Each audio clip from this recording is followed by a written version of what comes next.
Welcome back to another episode of 6th grade math. So today we are going to be talking about multiplying, and sometimes when you multiply, your answer does not always get bigger.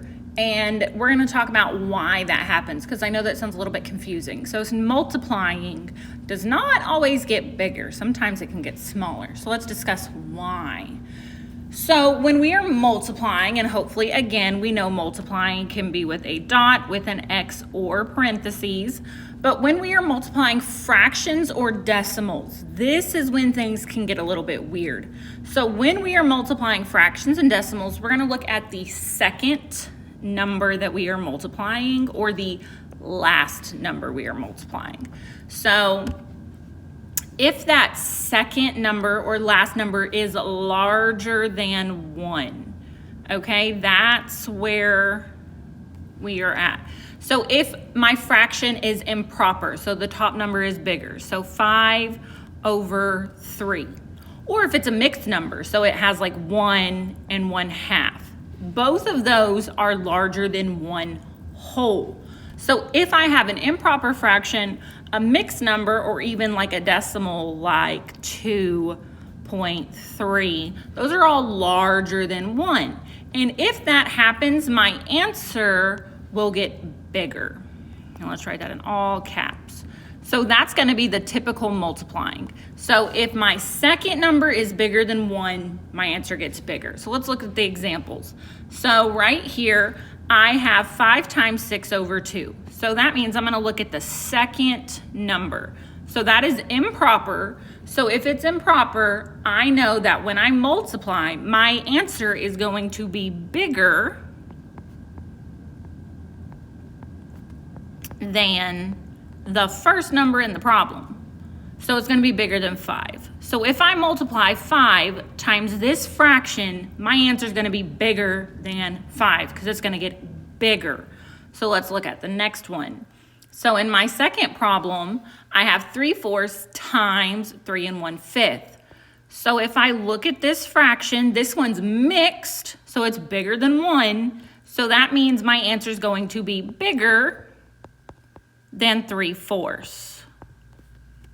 Okay, so bigger than 3/4. So my answer is going to get bigger because this is bigger than 1. And then my last one is 4 times 1.6. So if this is bigger than 1, which it is because it's got 1.6, my answer is going to be bigger than 4.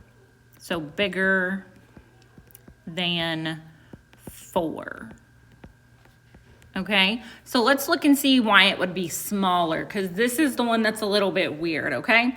So if the second number is smaller than 1, okay? So if it's smaller than 1, and that would be a regular fraction, like 1/4, or the decimal would have to have a 0 point something, so let's say 0.6. So if your second number is a regular fraction or starts with a 0, then my answer is going to get smaller. So this is the one that's a little bit interesting. So let's look at the first example. So if I have 2 times 1/3, typically multiplying means we're getting bigger, but technically I'm multiplying it by a smaller number than a 1. So this is going to be smaller than 2 because we're always comparing it to that first number, okay? So the next one, I have 5/12 times 3/4. So since 3/4 is a regular fraction again, this is going to be smaller than 5/12 because we're always comparing it to that first one. And then my last 5 times 0.16, since it starts with a 0, this is going to make my answer smaller than 5. So smaller than 5. Okay?